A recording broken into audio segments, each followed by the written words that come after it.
It gives me immense pleasure to welcome you to today's webinar on behalf of the Center for Scientific Research and Development, CSRD, People's University, Bhopal.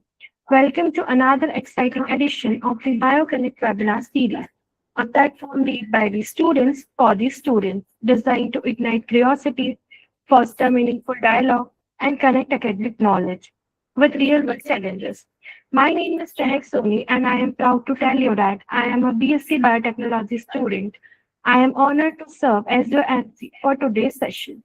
Today's webinar focuses on the important theme, career pathway and One Health in Outbreak Preparedness.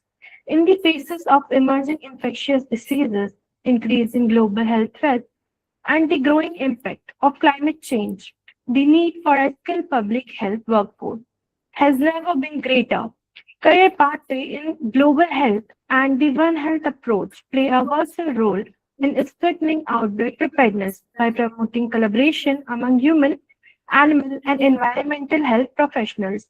Together, they help improve disease surveillance, prevention, and rapid response, contributing to a healthier and more resilient world. In today's webinar, we will explore how students can transform their passion for science into impactful career in global health and outbreak preparedness. Before we proceed further, I would like to extend my heartfelt appreciation to the leadership of People's University, our respected faculty members, and the dedicated student team at CSRD, whose efforts have made this event possible. We are deeply honored to have several distinguished personalities joining us today. I warmly welcome Professor Dr. Harish Rao, a respected Vice Chancellor of People's University. Professor Dr. Subhash Jabhare, Head of the Center for Scientific Research and Development and mentor for this initiative. Ms. Devyani Dangi, Chairperson of the Organizing Committee. And most importantly, Ms. Jessica Rowland, our guest speaker, Sequencing and Bioinformatics Specialist, Global Health Association of Public Health Laboratories, Bethesda, Maryland, USA. We sincerely thank all our distinguished guests for joining us today and enriching this session with their presence. To formally set the stage for today's webinar, I now have the honor of inviting a respected Professor Dr. Harish Rao, Vice Chancellor of People's University, to share his opening remarks. Sir, over to you. Please proceed. Good afternoon, everyone. It gives me immense pleasure to welcome all the distinguished guests, faculty members, researchers, healthcare professionals, and dear students to the 20th session of BioConnect webinar series organized by Center for Scientific Research and Development, People's University, Bhopal. I extend a particularly warm welcome to our esteemed speaker, Jessica Rowland, Sequencing and Bioinformatics Specialist in Global Health at the Association of Public Health Laboratories, Bethesda, Maryland, USA. We are grateful that she has accepted our invitation to share her expertise and experiences with us, despite the significant time difference between India and the United States. Today's topic, from students to global health scientists, career pathways, and One Health in Outbreak Preparedness, is both timely and highly relevant. The world has witnessed how emerging and re-emerging infectious diseases can rapidly transcend borders, reminding us that safeguarding global health requires scientific excellence, interdisciplinary collaboration and international partnership.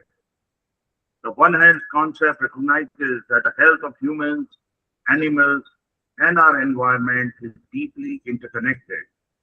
Addressing today's complex public health challenges demands professionals who can think beyond traditional disciplinary boundaries and work collaboratively across diverse fields. As future scientists and healthcare professionals, our students have an important role to play in studying disease surveillance, advancing research, improving diagnostics, and contributing to outbreak preparedness at local, national, and global levels. At People's University, we are committed to providing our students with opportunities that extend beyond the classroom. Through initiatives such as the BioConnect webinar series, we strive to connect our students with internationally renowned experts, expose them to emerging areas of science, and inspire them to pursue impactful careers in research, innovation, and global health. I'm especially pleased that this webinar is part of our For the Students, by the Students initiative. This unique platform reflects our belief that students learn best when they actively engage in organizing, leading, and participating in academic activities. I congratulate the students of 19 for successfully preparing for this program, which is a significant milestone, the 20th session of this webinar series. Students' dedication and commitment to academic excellence are truly commendable. I would like to appreciate the dedicated efforts of the Center for Scientific Research and Development under the leadership of Professor Dr. Subhash J. Pure for continuously organizing high-quality international academic programs that connect our students with globally recognized experts. Such initiatives strengthen our university's academic ecosystem and contribute to our vision of excellence in teaching, research, innovation, and community engagement. I encourage all participants to make the most of today's session, listen attentively, ask thoughtful questions, and take advantage of this valuable opportunity to interact with an accomplished global health professional. Every interaction with experts such as with Roland broadens our perspectives and helps us envision the many exciting career pathways available in the rapidly evolving fields of biotechnology, bioinformatics, public health, and global health. Before I conclude, I would like to express my sincere appreciation to everyone who has contributed to making today's webinar possible. Your efforts continue to strengthen the culture of scientific learning and international collaboration at People's University. With these words, I once again extend a warm welcome to our distinguished speakers and all participants. I wish today's webinar great success and hope that it inspires our students to become the next generation of scientists, innovators, and global health leaders. Now I will hand it over to our MC. Ms. Chair, over to you. Thank you. Thank you very much, sir, for your inspiring words. Now I invite the chairperson of the organizing committee, Ms. Devyangi Dangi, to deliver the welcoming remarks. Ms. Devyangi, over to you. जा रही है बस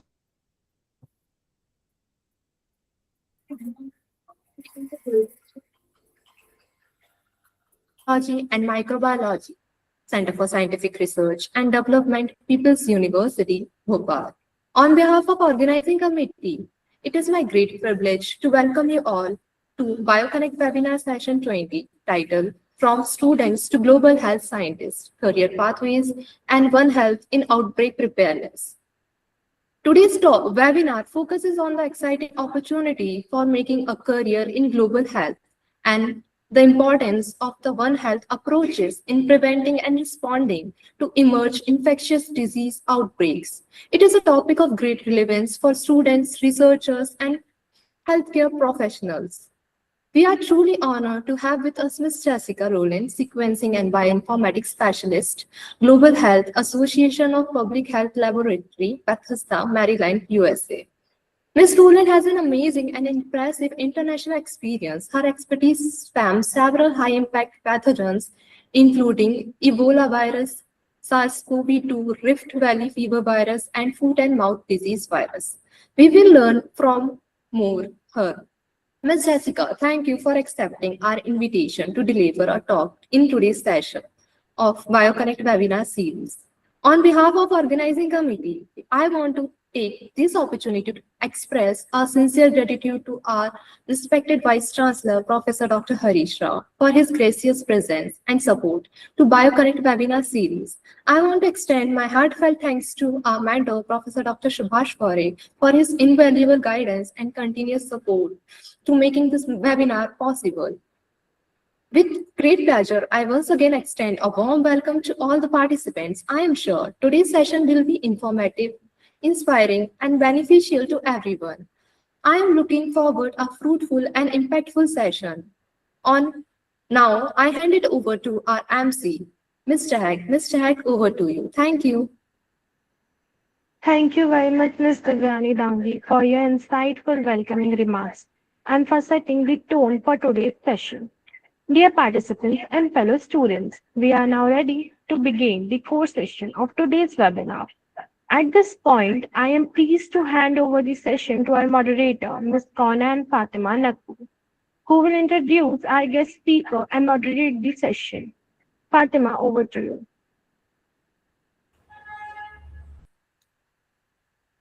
Thank you, Mr. Heck. Good afternoon, everyone, and a very warm welcome to all of you joining us today. My name is Conan Fatima Nakvi, and I'm happy to tell you that I'm an MSc Year 2 student and a member of this webinar's organizing committee here at People's University. I'm honored to moderate today's BioConnect webinar session. Today, a guest speaker is Ms. Jessica Rowland. Let me introduce Ms. Rowland briefly. Ms. Rowland holds a Bachelor of Science in Microbiology from Kansas State University, USA, and a Master of Health Science in One Health from the University of Florida, USA, where her research centered on integrating human, animal, and environmental health to address emerging infectious diseases. She began her career as a microbiologist at the U.S. Department of Agriculture's Plum Island Disease Center, contributing to diagnostics assay development, and bioforensics research on transboundary animal diseases. She also completed an internship with the Food and Agriculture Organization of United Nations, where she supported transboundary animal disease risk assessment and disease mapping in support of global eradication efforts. Over the course of her career, Jessica has held scientific and leadership positions at several distinguished institutions, including the University of Florida, the University of Texas, Sandia National Laboratories, the Centers for Disease Control and Prevention, and the Association of Public Health Laboratories. Her work has taken her across Africa, the Middle East, Eastern Europe, and Asia, where she has collaborated closely with the Ministries of Health, National Public Health Laboratories, and international partners to strengthen laboratory capacity, advance genomic surveillance, and enhance countries' readiness to respond to emerging infectious disease outbreaks.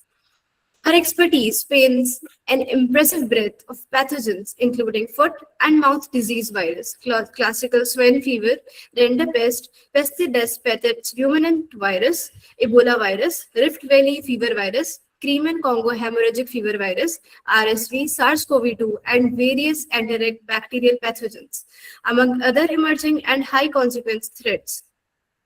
Given such a remarkable journey across research, diagnostics, and global health leadership, we are truly fortunate to learn from her today. Her talk will offer valuable insight into the many pathways a career in global health science can take, and the vital role the One Health approach plays in outbreak preparedness. Currently, Ms. Rowland is serving as a sequencing and bioinformatics specialist within the Global Health Division at the Association of Public Health Laboratories, Bethesda, Maryland, USA. Today, she will be speaking on From Student to Global Health Scientist, Career Pathways, and One Health in Outbreak Preparedness. With this brief introduction, it is now my great pleasure to invite Ms. Jessica Rowland to take the floor. Ms. Rowland, over to you. Thank you so much for the warm introduction and the warm welcome. And thank you so much to the organizing committee for organizing this webinar and the invitation to speak with all of you today and share with you my story from student to global health scientist. I'm just going to share my screen and start the presentation.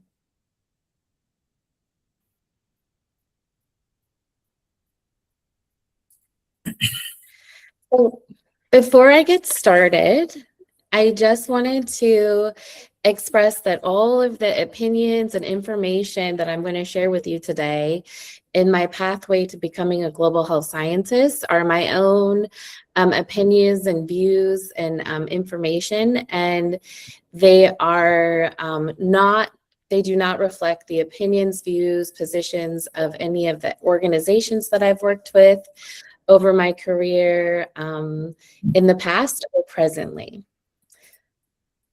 So today I'll take you through my journey, and it started off with just a curiosity, a simple question in the laboratory, and then moving on to really build confidence in working in the laboratory and build a skill set of the laboratory, and then bringing that out into the global health world and really practicing that in One Health. And then most recently working to build biosafety and genomics communities around the world. So we'll start off the journey when I was very young. When I was about 15 years old in high school, I really had a very simple question. And I was very lucky that I was able to work in the laboratory because my father is a virologist. So as a high school student, I would spend, after I would go to school, I would spend the days in the laboratory. And I just had a very simple curiosity and question of how can something so tiny like viruses that we can't even see get into cells and make an organism very sick. And through this, I was able to start practicing different laboratory techniques like cell culture, and then start to really explore how viruses would then infect cells and cause infection, and then some of the techniques that we could use to prevent that. And so after I became very passionate about laboratory science in high school, I decided that I would pursue my degree in microbiology. And so as I pursued my degree in microbiology, I spent every minute that I could in the laboratory. So for those of you that are interested in the laboratory, I recommend that you start as soon as possible and get that sort of experience. So find a mentor, a professor, a laboratory, and a question that you have that you're curious about to get started. So after I completed my bachelor's of science degree and got some initial laboratory experience working in virology, that brought me to Plum Island Animal Disease Center, where I really started to build confidence in being able to produce science, or in being able to do sequencing and diagnostics. So one of the first case studies that I'll share with you today is that we had the opportunity to develop a full-length sequencing methodology for foot and mouth disease virus. So at Plum Island, it is one of the, at the time, it was the only laboratory in the United States where you could work with animal diseases that were foreign to the United States. And one of those diseases was foot and mouth disease virus. And so also that laboratory is what we would call a high containment laboratory. So it is an animal biosafety level 3 laboratory, which means there are many engineering controls in place to regulate the air pressure. There are many different systems where you have to change your clothes before you enter the laboratory. So you have a separate set of clothes. When you leave the laboratory, you have to change your clothes again. So there are many different precautions and containment measures that we have at the laboratory to keep the viruses that we work with and the pathogens that we work with contained. So while there, I had the opportunity to work with an amazing team and start learning about sequencing. So previously, I had done a lot of work with cell culture and learning about how viruses infect cells. And now I wanted to learn about how do we develop methods to actually characterize viruses. So one of the methods that we developed was a sequencing method. And so you can see on the bottom of the screen here, a depiction of the foot and mouth disease genome. And so foot and mouth disease is an RNA virus. And the reason why I wanted to show this schematic of the virus is that, or of the viral genome, is that in sequencing it, we had to take many things into consideration, because over on the left-hand side, or the 5' region, we can see that there are a lot of different secondary structures. So this can cause interesting challenges when it comes to actually doing PCR as well as sequencing.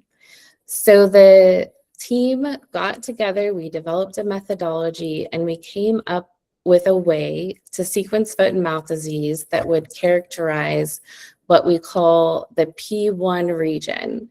So this is the region where it's very conserved. And so by sequencing this region, we can really do the genotyping, where we can determine what type of serotype the foot and mouth disease virus that we're working with is.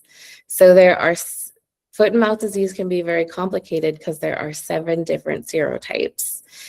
And so through this methodology that we were able to develop, now we had a method that if there was by chance an introduction of foot and mouth disease, we would be able to rapidly characterize it by genomic sequencing.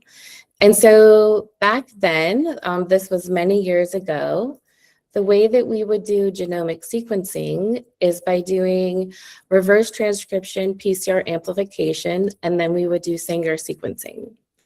So first thing that we do is we extract the DNA, or we extract the RNA, and then we turn that RNA into DNA, and we amplify all of those pieces over and over and over again.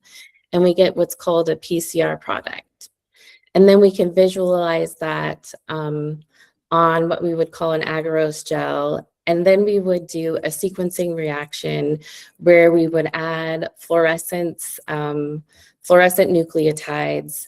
And then through that, we would have a capillary system. And then you can see on the right-hand side, something called a chromatogram, where you see the different nucleotides. So each color represents a different nucleotide. And so we would have to look at these chromatograms by hand and make sure that each base call that it would, each nucleotide that it would call at the bottom matched that. So it would take a lot of time and a lot of attention, and we could only very small pieces at a time. So we could maybe sequence 500 base pairs. So we would have to have many, many, many sequencing reactions that we would have to do. So another case that I wanted to share with you was thinking about now, how can we identify the cause of unexplained diseases? So one of the other methodologies that we had in the laboratory was something called a DNA microarray. So this was very helpful because we could collect a sample, we could perform the same nucleic acid extraction, and then instead of amplifying the specific pieces of the virus, we could just amplify everything in the sample. And from that, we would add on fluorescent labels, and then we would add it to something called a microarray card. And this card would have potentially tens of thousands of different signatures to detect many different types of pathogens. So thousands of pathogens could be detected, whether they were a DNA virus or an RNA virus. And we could see that if these little dots lit up with a fluorescent signal, that a piece of that virus may be present. So rather than taking a very targeted approach and looking for pathogens one by one, we can use this type of methodology to look into a sample and see all of the pathogens that may be present. And so this can be very helpful when we're not sure what the cause of a disease is. So one of the case studies that we had at Plum Island while I was there was a case from the Philippines where they had seen deadly infections in pigs, and they weren't really sure what was causing it. So they sent the samples over to our laboratory, and we collaborated with them to test the samples. And we did all of our normal targeted testing, looking for foot and mouth disease, looking for African swine fever, looking for all of what we would assume to be the usual suspects, and we couldn't find anything. So that's when we employed this technique of DNA microarray to really think about what is any possible pathogen that is in the sample. And from that, we made the discovery of these swine samples that they had Ebola virus in them. And so at first, when we heard Ebola virus, that's quite scary because we know from the current epidemic that is going on and past epidemics that are going on is that it can be a very serious and deadly disease. So we weren't quite sure what type of Ebola virus we had, but from using this microarray and using more targeted techniques like PCR, and then also the sequencing methodology that I described before, we could determine that it was REST and Ebola virus. And so this gave us a sense of relief because REST and Ebola virus is not infectious to humans. But from the sequencing that we did, we could do phylogenetic analysis. So we could take all of the sequences that we had created, assemble the genome, and analyze them against all other known Ebola virus sequences. And so the ones that are highlighted here in gray are the ones that we had in our samples that were collected in the Philippines. And so we found that they were most likely related to this Ebola restin virus that comes from, that was discovered in macaque monkeys. So this was the very first time that anyone had ever seen an Ebola virus in swine. So we were able to use the combination of the DNA microarray technology combined with the RT-PCR and more targeted Sanger sequencing to really understand and characterize what was in the sample and what was potentially contributing to the disease that we saw in these animals. And so this was the very first time that even from my laboratory in the United States, where I started to get an experience of working with international collaborators. And so this really started to pique my interest just very slowly in global health and how the work that we can do in the laboratory can reach internationally. So that's also when I became very interested in One Health. So when we think about One Health, we typically really think about, over on the left-hand side, we really think about at its basis of combining the ideas of looking at human health, animal health, and the environment when we're thinking about, specifically in this case, diseases. And so infectious diseases. And so what happens is that at that time, so this was back in the early 2000s, One Health had been initially proposed in the 70s, but around the early 2000s, this is when people really started to say, this is really important because we see that our world is very connected. There was a mention of the climate change. And so how do we really think about when we're thinking about doing disease outbreak investigations, when we're thinking about doing surveillance, how is this all connected when we look at the environment, animals, and humans? And people are typically at that time were just thinking about zoonotic diseases. So diseases that would infect animals and then be transmitted to humans and vice versa. So this is where I really started to get interested in One Health, and I went on to pursue my bachelor's degree, or I went on to pursue my master's at the University of Florida. And so at this time, this was the very first graduate program that we had in the United States where we could think about One Health. In the past, when we thought about science, we really thought about everything being very siloed. So if you do laboratory health, if you do laboratory science, you just focus on the laboratory. If you do human health, you just focus on human health principles.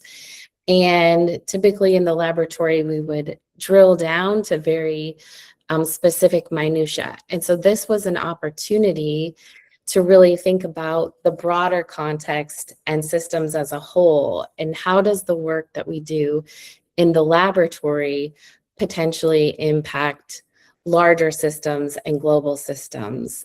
So this is where I started to gain even more of an interest in global health, and had an amazing opportunity to do an internship at the Food and Animal Organization of the United Nations. And so this internship was to inform Peste des Petites Ruminants, or short PPR, eradication. And so I was able to step out of the laboratory now and to think about when PPR is being transmitted, what are some of the factors that are really going to influence transmission, and to think about all of the different types of ecosystems and food systems. So sometimes we have pastoralist communities where they're moving around with their animals. And then sometimes we have more contained farming systems where the animals are in pens. And so this broadened my thinking on One Health, because at first I was just thinking of One Health as zoonotic diseases, so transmitting the disease directly from animals to humans and vice versa.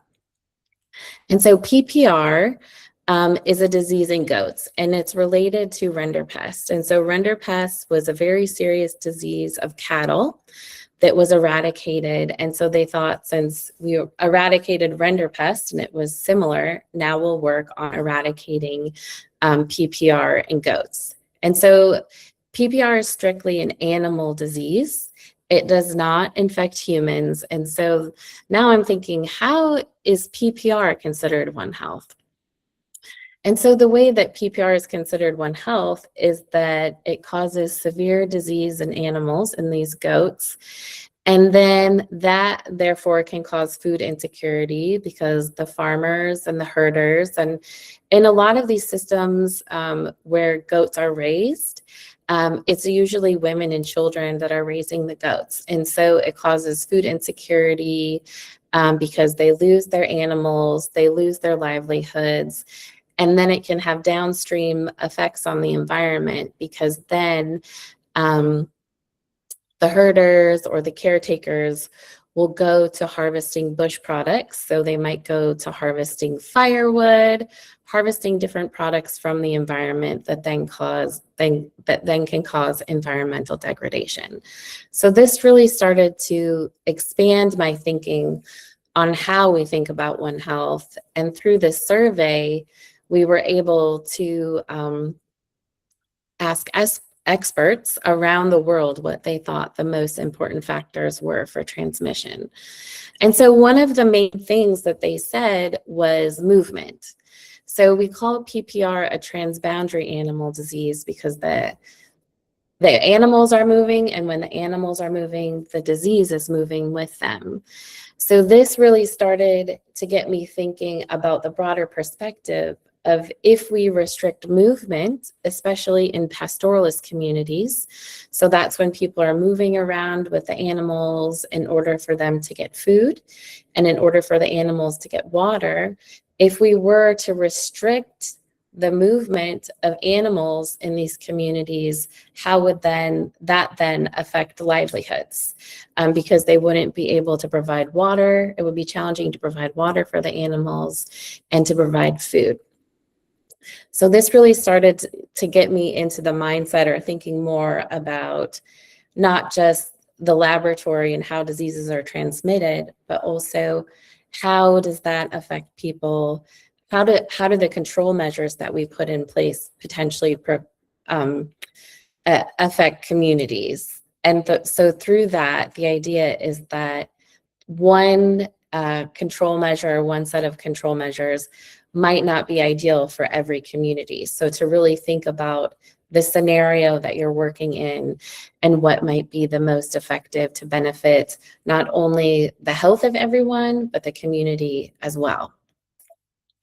And so this, I would say, it was the pinnacle experience where I said, okay, now I'm very interested in One Health. I'm very interested in global health. I'm very interested in working with laboratories internationally. And so then I went back to my university.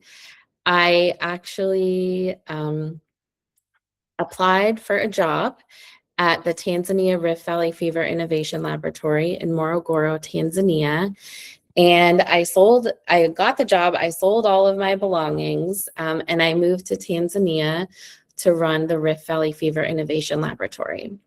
And so Rift Valley fever is a very interesting virus, and that it is affected not only by humans and animals, there are vectors, but it's very seasonal. So that's where the impact of climate comes in as well. So there will be these heavy rains where these infected mosquito eggs are, and then the eggs will hatch into adult mosquitoes, and then they will bite different livestock and infect them, and then those livestock amplify the virus, and then from there, humans can be affected by either mosquito bites as well, or most commonly by contact with blood and other fluids of infected animals. So through slaughter, through the birthing of animals, and also through veterinarians that are taking care of these animals. So at the Rift Valley Fever Innovation Laboratory, we started a brand new virology laboratory where we brought all of the techniques like cell culture, neutralization assays, and we brought a novel vaccine there to be tested in animals. So to be tested in cattle, sheep, and goats, as well as different delivery methods. So typically it was delivered intramuscularly, but we had an opportunity to work with delivering the vaccine intranasally and also intradermally. So to test how the different delivery methods would affect the efficacy of the vaccine. So this was a really amazing experience where I got to work with scientists and collaborate with scientists and students in Tanzania. So in establishing the laboratory there, one of the first things that was on my to-do list was to establish a biosafety program. And so I was sent over with my handbook on biosafety, biosecurity, and I thought, no problem. This is going to be very easy. This is going to be great. I've worked in laboratories in the United States. I know biosafety well. I know about the different containment laboratories. I had worked in biosafety level 2 laboratories and biosafety level 3 laboratories. And so when I got there, I realized that the scenario had changed.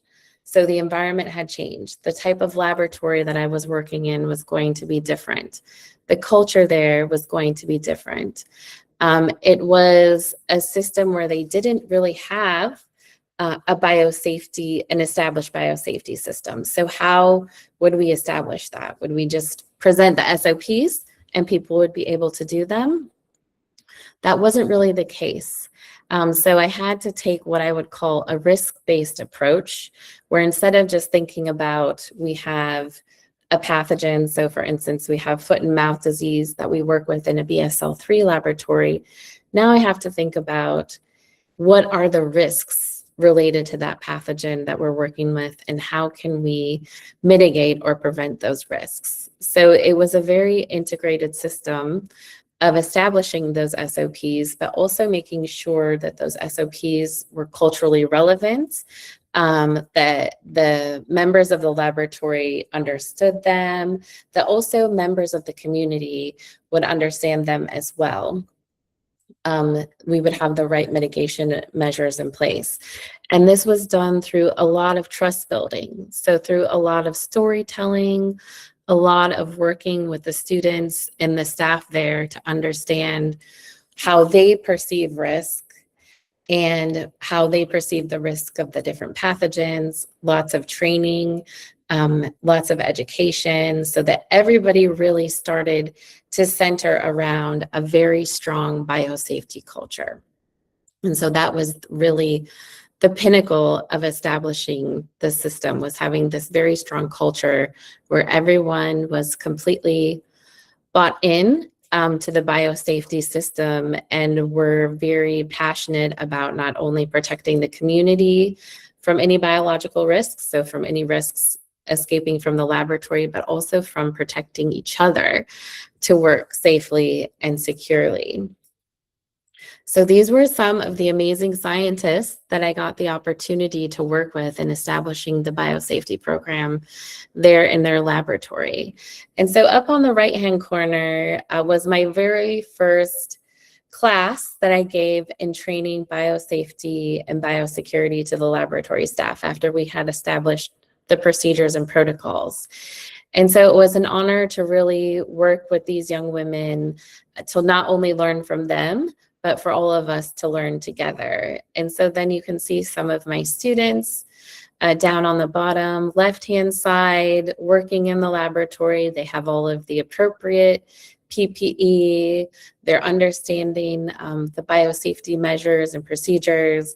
And then over on the right-hand side, we have a picture from the end of my time there where now we have established this amazing biosafety culture, and now they're learning and training each other, and now they have a training program in their laboratory.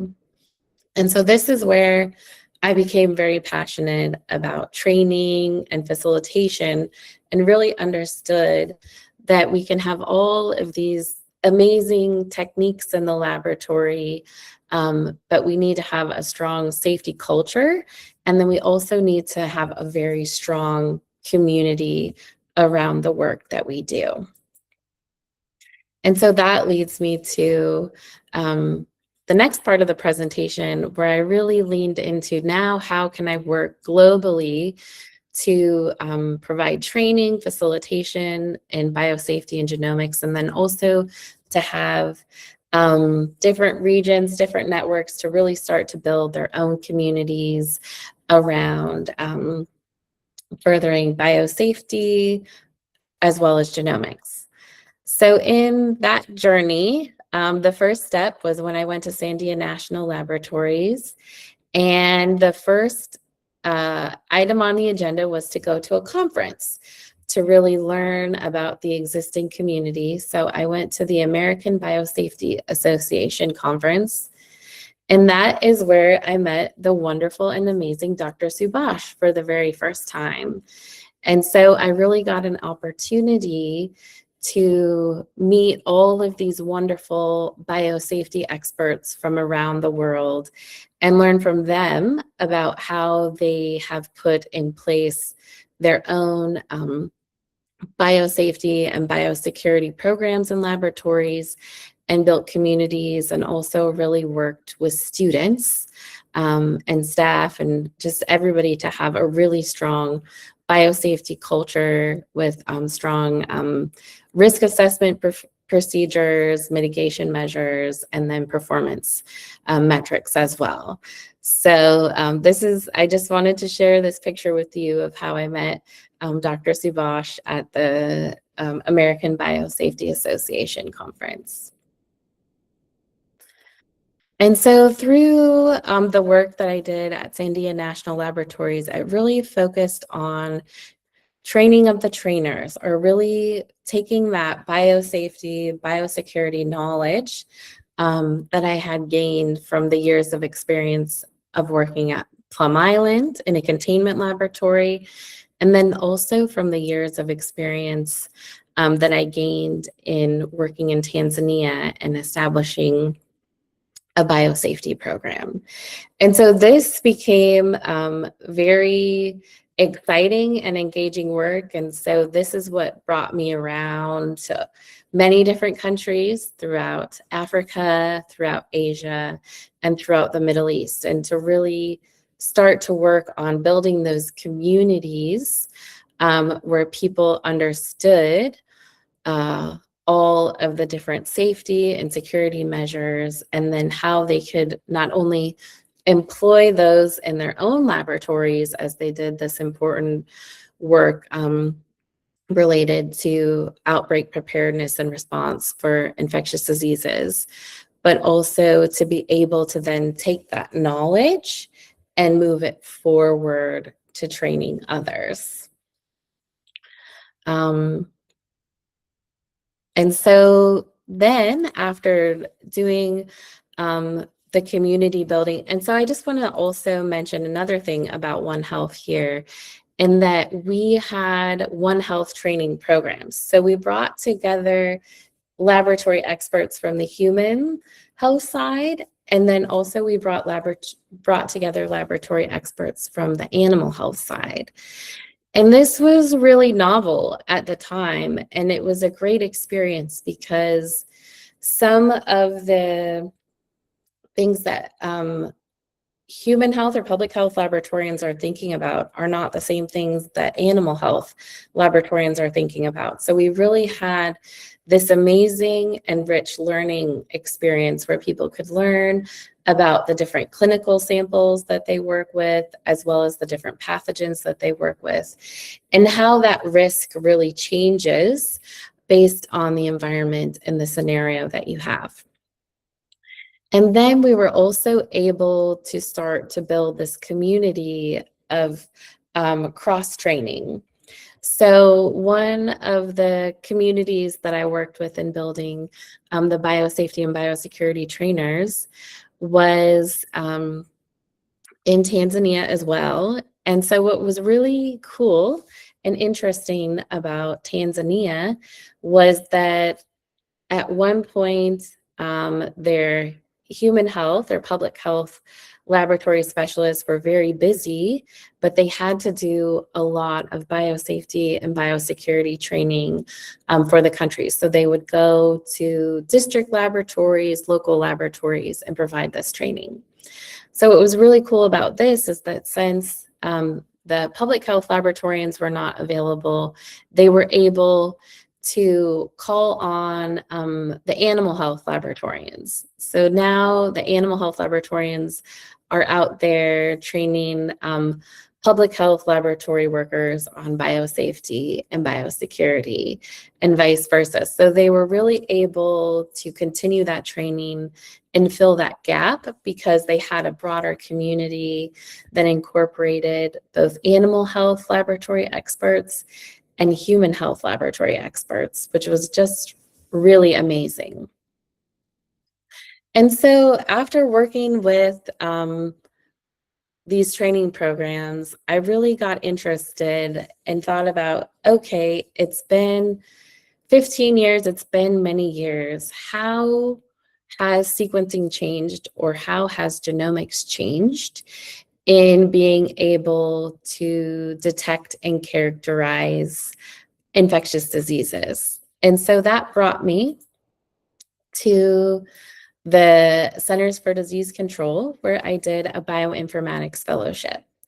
And so now, fast forward many years, instead of just having the Sanger sequencing technology where we had to take small pieces and go piece by piece and really manually look at every base pair and confirm that every piece of the genetic code is correct, now we have what we call next generation sequencing, where we can sequence everything in the sample. We can sequence everything very rapidly. Instead of it taking days, it could take hours. So this really revolutionized how we do genomic characterization, because in the past, it was very much an afterthought of like, we would just do the diagnostic testing, confirm what was causing the outbreak, and then maybe later we would collect all the samples and do sequencing and do the phylogenetics. So now we can do this almost immediately, and this was really, the global health aspect of this was really advanced in being able to do this, and the technology being pushed out all around the world because of the SARS-CoV-2 pandemic. So there were lots of molecular equipment and technology that was pushed to laboratories around the world, as well as a lot of sequencing capacity. So now laboratories all over the world had all of this capacity. And so now we had all of this equipment and resources. So now we need to really build up the expertise as well as the protocols. And so one of the sequencing technologies that I got to learn in my bioinformatics fellowship was what we call Oxford Nanopore long read sequencing.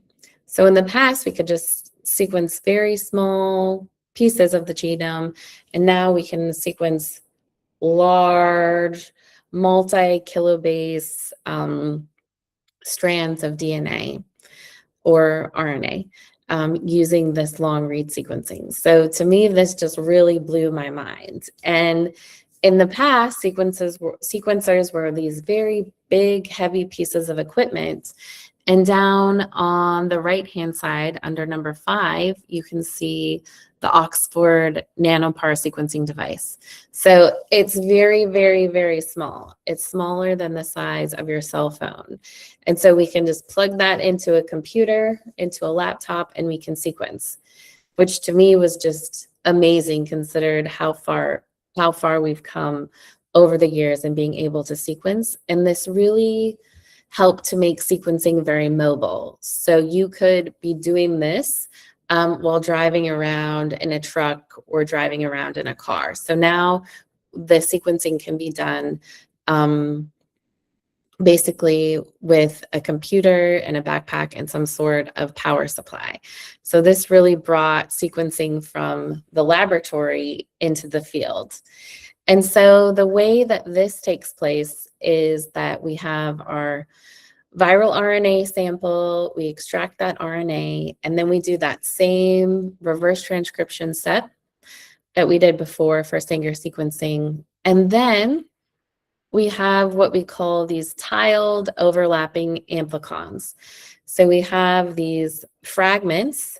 We've designed these primers, and we have these fragments where we create these tiles that overlap and will give us the whole genome as we move through the amplification procedure. And the amplicons are about 400 to 800 base pairs. But what's great about this is that instead of just doing individual reactions, so in the past, if you had to do 400 to 800 base pairs for a genome, you would have to do 30 to 50 to maybe even 100 different PCR reactions and then sequence that if you wanted to sequence the whole genome. But we can do this in 2 reactions. So we have a primer pool that has one set of amplicons, and then another primer pool that has another set of amplicons. And so since they overlap, By doing that amplification, we can get the whole genome in one or in 2 PCR reactions as opposed to 30 to 100 PCR reactions, which really shortens the resources that we need as well as the time that it takes. And then once we have all of these amplicons, we can put on what we call these barcodes and these adapters. So now, instead of having one amplicon per sequencing reaction, so for instance, if we had 30 different amplicons, we would need to do 30 different sequencing reactions. Now that we have this barcoding system, we can say all of sample 1 gets barcode A, all of sample 2 gets barcode B, and so we can multiplex these samples.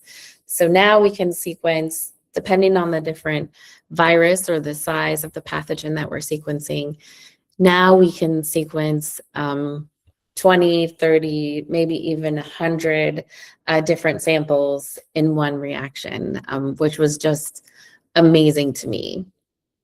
And so the way that this is done is that once it's barcoded, is that there is a flow cell that has a pore on it. So this is step 5, where we see this pore, and the DNA is being, there's a motor, a proton motor that's pulling the DNA through the pore.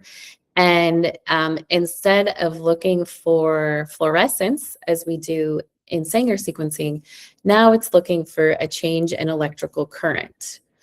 So by the change in current that happens as the DNA is pulled through the pore, now we're able to see what the different nucleotides are, what the different base pairs are. And then from there, we can very rapidly build a consensus genome based on a reference sequence, or we can do de novo assembly where we don't have a reference sequence. So this really improved the capacity of how much we could sequence, how fast we could sequence, but also then that meant we had a lot more data. So that's where bioinformatics comes in. So instead of looking at it base pair by base pair, now we have computer programs, different interfaces that we've designed to be able to do this analysis for us. So now, instead of just being able to do laboratory work, like basic pipetting or what we call wet lab work, now to be able to do genomics as well, it's helpful if you have a computational background where you can do some command line. You can do different types of computational methods to now have, since we have so much data that's generated, to be able to analyze that quickly. And so that's where I really learned about being able to use command line and then the different types of bioinformatics tools. There are so many out there that are available, and which tool is relevant for which question that you're trying to answer and which pathogen that you're working with. And so this gives us an opportunity to now start to look at doing this real-time genomics characterization.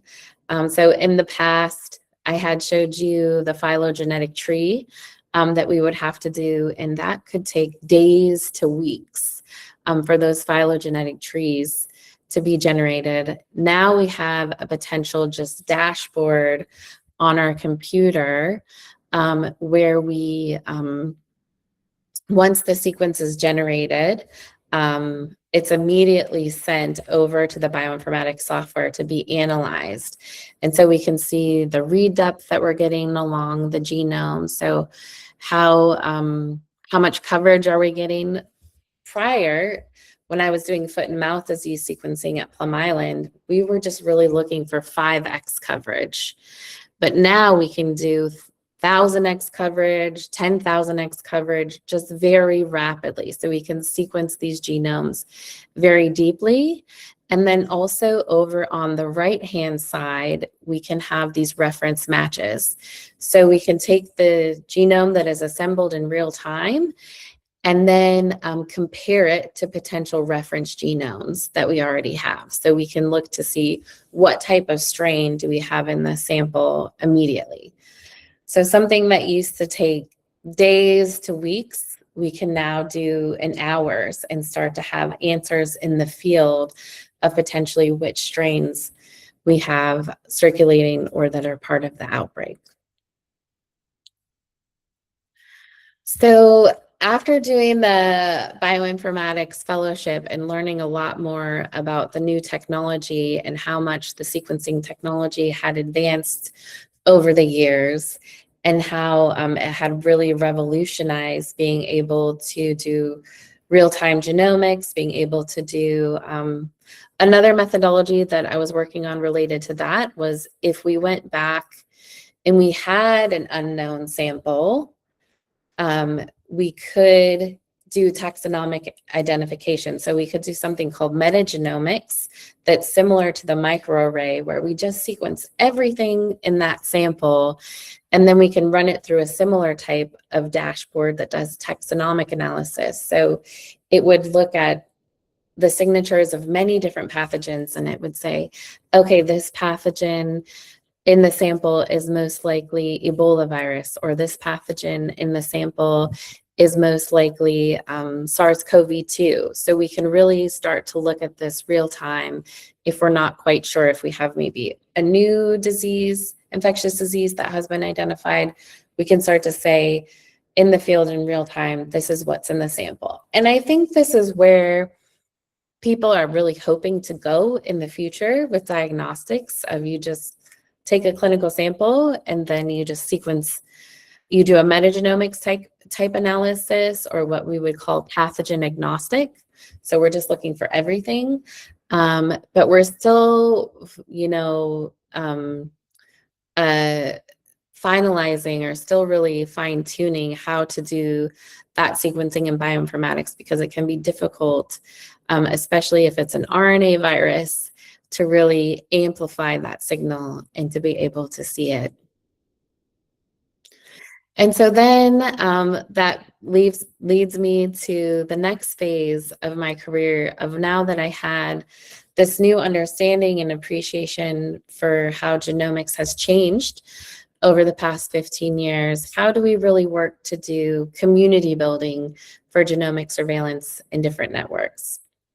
And so this was an opportunity to bring together laboratory scientists. So when we say laboratory scientists, talking about wet lab, so people that are really taking the samples, doing the sequencing, and generating the data. And then also working with bioinformaticians, so those that are doing the sequence analysis, those that are doing the phylogenetics, those that are doing the data integration, and really looking at what types of tools can we use to rapidly do this type of analysis. And then also bringing that together to now, what does that look like for public health action? So bringing together epidemiologists to now think about, now that we've done this genomic characterization, how do we use this for detecting outbreaks? How do we use this for controlling outbreaks? How do we use this for using trends and understanding risk assessment? So one of the things that we do is that we have in-person meetings where we bring together laboratory scientists, bioinformaticians, and epidemiologists in certain regions, and we all come together and we learn. So because epidemiologists are asking very different questions than laboratory scientists, so they can start to learn some of the technology and some of the technical terms, and also the different perspectives that everybody is taking in approaching this. And so this really brings us to now the era of genomic epidemiology, which is evolving, of how do we just use this genomics to start answering very robust public health questions and taking public health action. And that really takes this more of a multidisciplinary approach. And then also building on that, not only having human health laboratory public health specialists and bioinformaticians, but also bringing together animal health specialists to really answer questions like antimicrobial resistance, all sorts of different questions that we can ask when we bring together human and animal health genomics experts.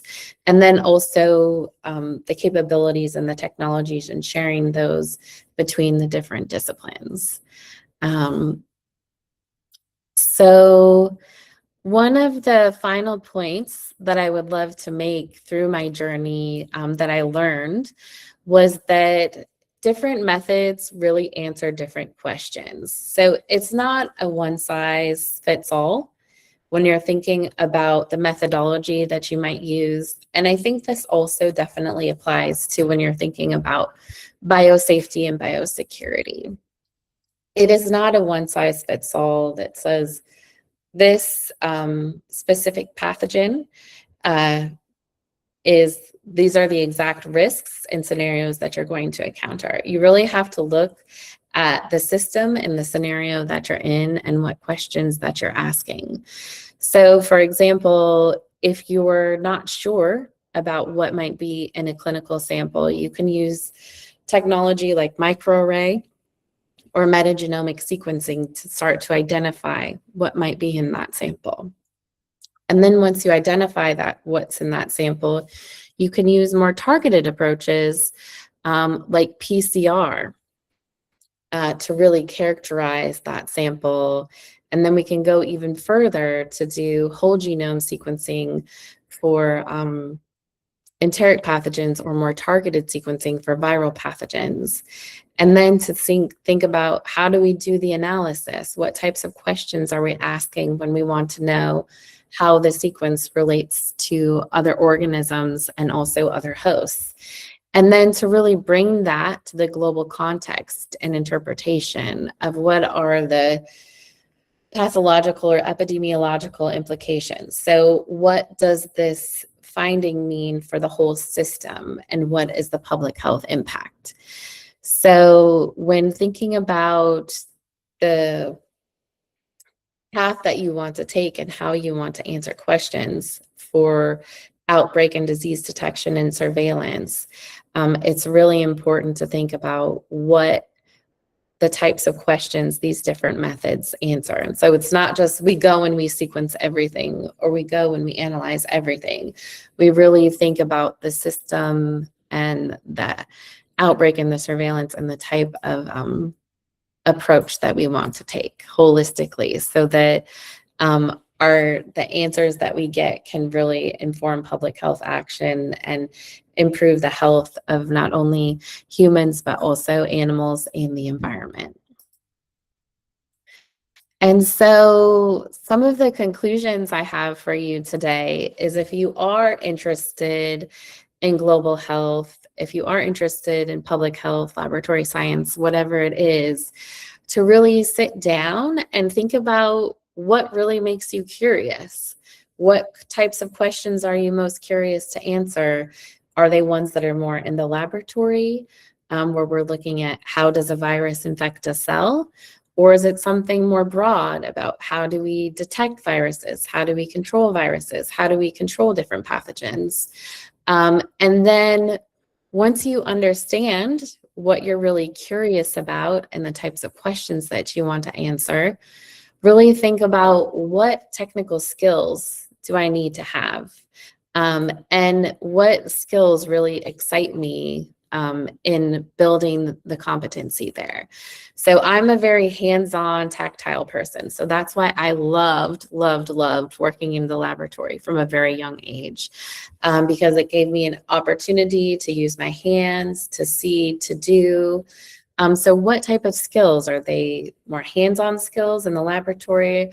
Are they hands-on skills computationally?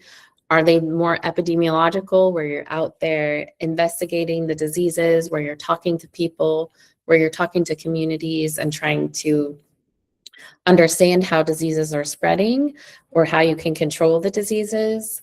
And then lastly, what type of impact do you want to have when you think about a career in global health? What do you want the takeaway to be? And so that, I think, is a really great starting point to ask yourself these questions that can then lead you to if I know what's making me curious, then I can go and develop those technical skills. And then with a goal of either preventing disease, detecting disease, containing disease, whatever it may be, or maybe you even have a goal of bringing different communities closer together. So improving food security, whatever the impact is that you want to have in the work that you're doing, that can really be a driving force. So some of the main takeaways that I wanted to leave you with today that I think piqued my interest in global health, but also made my career and my path very successful, was that I initially was very interested in just working in the laboratory, answering the questions, very minute, looking at very big or very small minutia. And so what I realized over the experiences of doing the internships and running the laboratory in Tanzania, and also through the community building, is that relationships are one of the most important aspects. So really focus on getting to know each other, getting to know your collaborators, building your own communities. And so through these really strong relationships that we have, just as human beings and members of communities, being able to really communicate with each other and understand each other and work together is one of the key factors in having really robust surveillance systems and preparedness for disease outbreaks. So we can have all of this wonderful technology, but if we don't know each other and we don't understand each other and we don't work together, we're not going to get very far in strengthening surveillance systems and preventing the spreads of infectious diseases globally. And then if you have the opportunity to really get an international experience, even if it's for a week where you go to a conference and you meet people from around the world, or maybe there's a conference at your university where people are coming in from around the world, to really get some of that international experience to understand different cultures and also different perspectives, different scenarios of how people do science, understand science, and also the different systems. So for instance, going back to the PPR example, I may say, yes, this is a great idea to restrict animal movement, but because I don't know the system there, I don't understand that by restricting animal movement, this may have a very negative impact on the animals themselves and on the communities. So to really get some sort of international experience, I know with the internet, with YouTube, even just watching different presentations from around the world, that can really broaden your horizon. But actually immersing yourself in that environment can give you a really good idea going back to what makes you curious and what type of impact that you want to have. And you'll learn so much. And then also to really understand that the context changes the risk and the solution. It's not a one size fits all when we're thinking about laboratory risk. And it's not a one size fits all when we're thinking about solutions to managing outbreaks or preventing the spread of infectious diseases, whether we're taking a One Health approach. So to really think about what context it is that you're working in and the system as a whole, and to think about what the best methodologies are to answer the questions that you have. And then I would also say, going back to relationships, is to build your communication skills.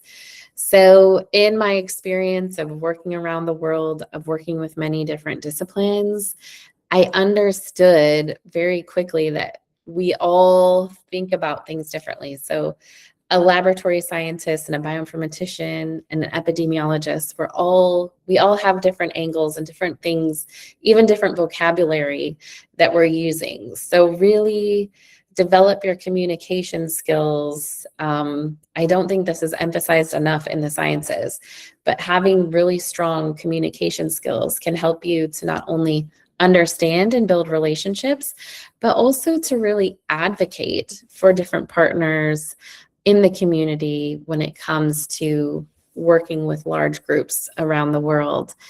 And then lastly, if you are a laboratorian or an epidemiologist, whatever your interests are, is to really try to build some computational skills as well. Because if you want to be a bioinformatician, if you want to be working in genomics, this is really the future, is that is going to help you stand out amongst the rest, is to having not only those wet lab skills, so being able to do the sequencing in the laboratory, but also having strong computational skills, I think is a really great add-on if you want to move in the direction of genomics with your career in global health. So with that, I say thank you to all of you for listening to my story. And I hope that was helpful. And I'm very, again, grateful and honored to be here to give you this presentation, and then also to work with, to answer any questions. Thank you so much, Ms. Roland, for such an inspiring and thought-provoking talk. You have given us a valuable roadmap for navigating a career in global health science, along with a deeper appreciation of how the One Health approach strengthens our collective ability to prepare for and respond to outbreaks. We will now move into the question and answer session. I encourage all participants to keep your questions ready. Please type them into the chat box and we'll do our best to address as many as possible. So to begin, I would like to pose a few questions to our esteemed speaker. So my first question is, Ms. Roland, is that looking back at your journey from studying microbiology to becoming a global health scientist, what pivotal moment or decision shaped your career path the most? Thank you for that question. I would have to say the internship that I did at FAO. So when I really I had this interest in global health, I had this interest in working internationally, but really having that global perspective from an international health agency helped me to understand, like, this is where I want to go with my career, and I really want to work in building laboratory capacity and building communities around the world. Thank you for sharing such a remarkable journey. We truly appreciate your inspiring insights. Now let's move on to our next question. So my next question is that, could you please explain the One Health approach in simple terms, and why is it so essential in preparing for and responding to disease outbreaks? That's also a very wonderful question. So it's important because in simple terms, the One Health approach is just really thinking of, when we have complex health problems, to really think about what is the animal health component, what is the human health component, and what is the environmental health component. And because our systems in our world are becoming more interactional, urban centers and rural centers are mixing, we're traveling around the world, I think it's very important to not only help use resources effectively. I've seen in certain scenarios where they have One Health rapid response teams, where they have human health experts and veterinary health experts. And this will greatly reduce the time of outbreak detection and control. So if they just hit it from one discipline, sometimes it can take weeks to figure this out, but once we bring together all of the disciplines and have these rapid response teams, the answers come together very quickly and they're able to resolve outbreaks much quicker. Yeah, thank you for that thoughtful explanation. We truly appreciate the clarity you brought to this important topic. So with that, we'll move to our next question. That is, your work has spanned a remarkable range of pathogens, from like animal diseases like to rinderpest to animal threats like SARS-CoV-2. How do genomic surveillance and bioinformatics bring these efforts together? That's also a very wonderful question. So as I showed throughout my presentation, we can apply the same tools of genomics, of sequencing, and bioinformatics, as long as we know what the questions are to control different pathogens. So when it comes to what I've found is that when it comes to viral pathogens, is that doing the sequencing is the more challenging part. But when it comes to doing bacterial pathogens, the sequencing can be quite easy once you have a culture, but then the challenging part becomes in doing the bioinformatics, because you have so many different components or structures, as well as different, as well as they're very large. So viruses are very small and then bacteria are very large. So it really depends, goes back to the questions that you're answering, but whether it's a human disease or an animal disease, we can apply the same types of methodologies when it comes to genomics and bioinformatics to prevent outbreaks. Thank you for those fascinating insights. We truly appreciate your valuable perspective on science and innovation. So let's continue with our next question. That is, what unique challenges have you encountered while strengthening laboratory capacity and surveillance systems across different countries and regions?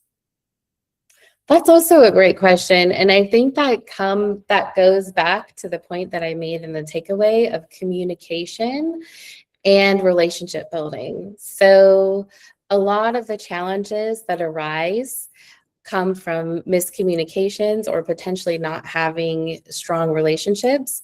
But then another challenge that I think arises when it comes to international capacity building is to be able to get the resources, especially when it comes to genomics, to different parts of the world. I think that gap is shortening as time goes on, but it used to be that we would have to carry all of our laboratory supplies in our suitcases as we would go from place to place. And so really, I think supply chain is one of the most unique and important challenges in being able to further laboratory systems. Yeah. Thank you for sharing your valuable experiences. We sincerely appreciate your reflections on global health challenges.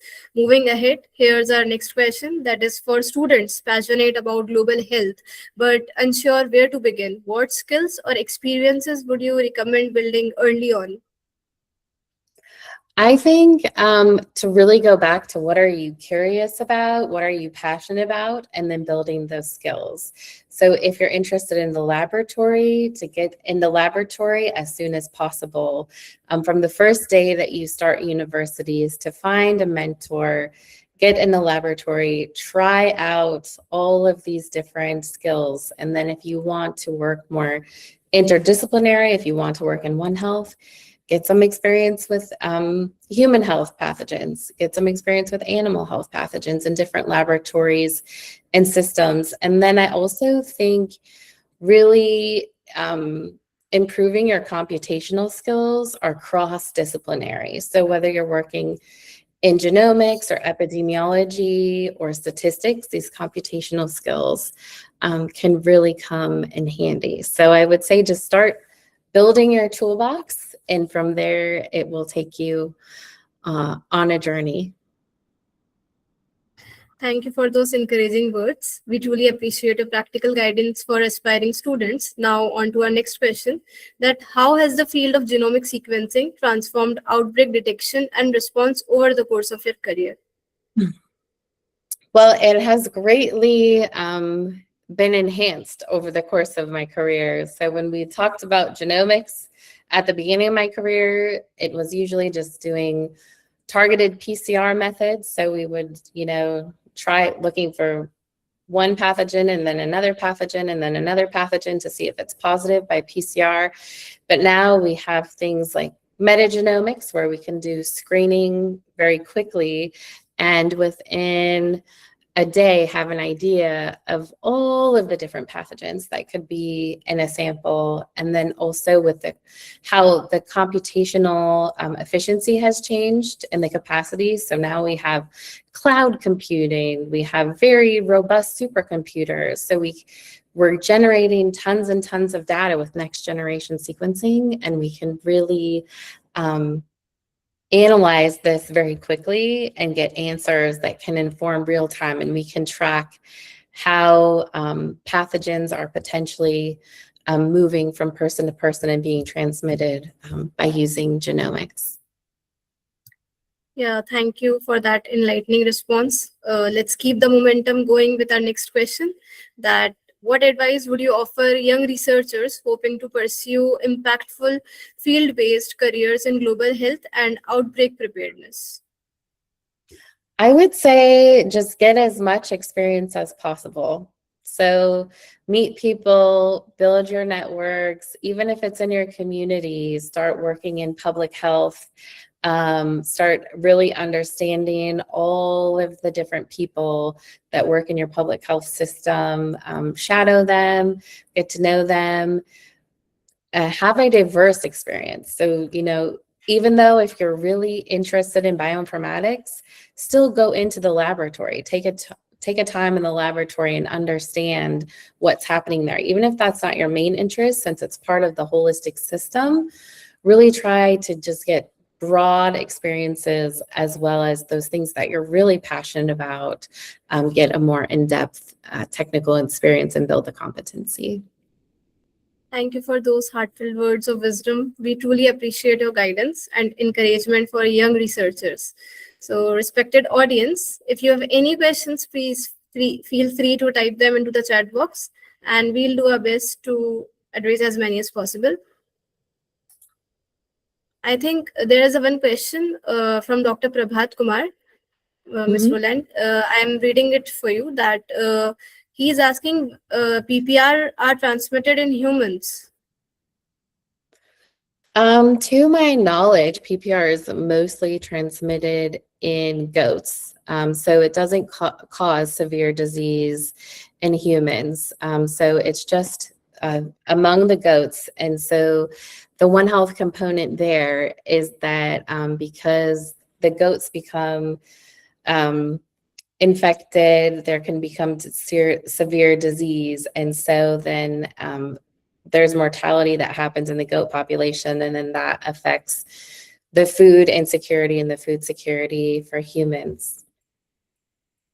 Yeah. Next question is also from Dr. Prabhat Kumar, that vaccine is developed for control of PPR.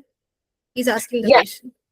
Yes, so there is a vaccine. So I mentioned that the cattle disease rinderpest that is similar to PPR was eradicated, and that was done by vaccination. So we do have a vaccine for PPR, and I believe that is part of the eradication strategy. And so what's also interesting about that is that the rinderpest vaccine was cross-protective to PPR. So all of the livestock was being vaccinated with rinderpest. And so when they stopped doing rinderpest vaccination, that's when we saw a surge in PPR because there was that cross-protectivity. And then, PPR was a candidate for the next animal disease to be globally eradicated. Thank you so much for your thought-provoking answer. Our next question is from Ms. Komal Sharma, that she's asking, which is the best method for the detection of virus other than PCR? That's a very great question, and I think it just goes back to the question that you're answering. So we have many different methods.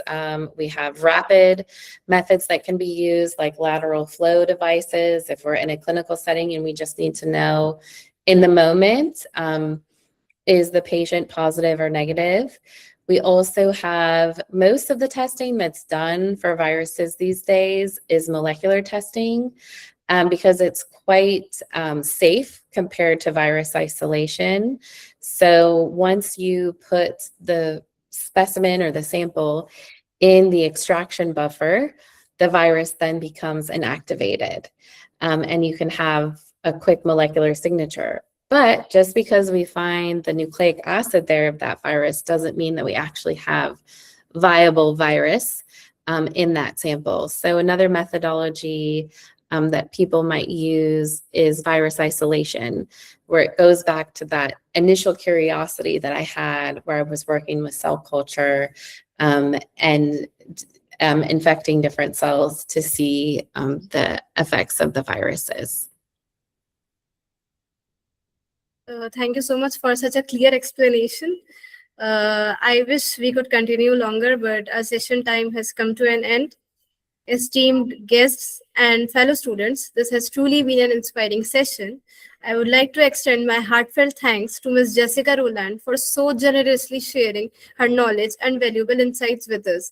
I would also like to thank all the participants for their active engagement throughout this session. Now, I hand it back to our MC. Ms. Chahek, over to you. Thank you. Thank you, Fatima, for skillfully moderating the session. To formally conclude today's program, I now invite Ms. Khushi to deliver the vote of thanks on behalf of the entire organizing committee. Ms. Khushi, over to you. Thank you, Mr. Heck. Good afternoon, everyone. I am Khushi Purohit, a proud BSc Biotechnology student at the Department of Biotechnology and Microbiology, Center for Scientific Research and Development, People's University, Bhopal, India. It is my privilege to present the vote of thanks on behalf of the organizing team and our faculty and CSRD. First and foremost, I would like to express my heartfelt gratitude to esteemed speaker, Ms. Jessica Roland, for taking the time to share her invaluable knowledge and inspiring journey with us. Ms. Jessica, your insightful talk on From Student to Global Health Scientist, Career Pathways, and One Health in Outbreak Preparedness was truly enlightening and motivating. Your remarkable career journey from microbiology to global health, genomic surveillance, and international outbreak preparedness has inspired all of us. The experiences you shared about collaborating with global health organizations and strengthening public health laboratories across different countries have given us a deeper understanding of the importance of One Health approach in tackling emerging infectious diseases. Thank you for inspiring students like us to dream bigger and explore meaningful career opportunities in biotechnology and public health. I would also like to extend my sincere thanks to our respected faculty members, dignitaries, and all the participants for joining today's webinar and making it a grand success through your enthusiastic presence and active participation. On behalf of the organizing committee, I want to record a sincere thanks to respected Vice Chancellor, Professor Dr. Harish Rao, for his gracious presence and opening remarks. I want to extend my heartfelt thanks to our mentor, Professor Dr. Subhash Bore, for his invaluable guidance and support in making this webinar possible. A special note of appreciation goes to our organizing committee for their dedication, teamwork, and continuous efforts in successfully organizing this webinar. We put on record our special thanks to People's University Management for their support and encouragement. Once again, thank you, Ms. Jessica Roland, for your inspiring presentation, and thank you to everyone for being a part of this wonderful session. With this, I conclude the vote of thanks. Now I hand it over to our MC, Mr. Heck. Mr. Heck, over to you. Thank you.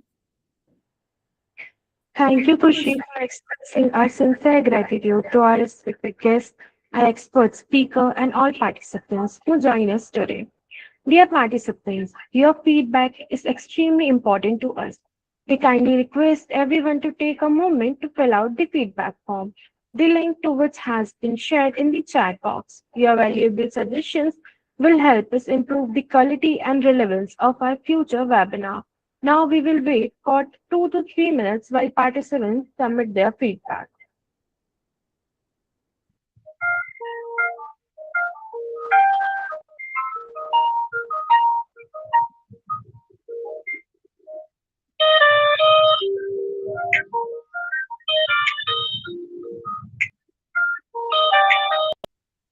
Oh, you have had a moment to share your feedback. Please note that your e-certificates will be sent to a registered email address shortly. With that, we come to the close of this insightful session of the Bioconnect webinar series. We look forward to bringing you many more engaging sessions that connect science, society, and students. I am Sehek signing off on behalf of the Center for Scientific Research and Students team at Develop People's University, Bhopal. Thank you all for joining us today. Wishing you a pleasant and inspiring evening.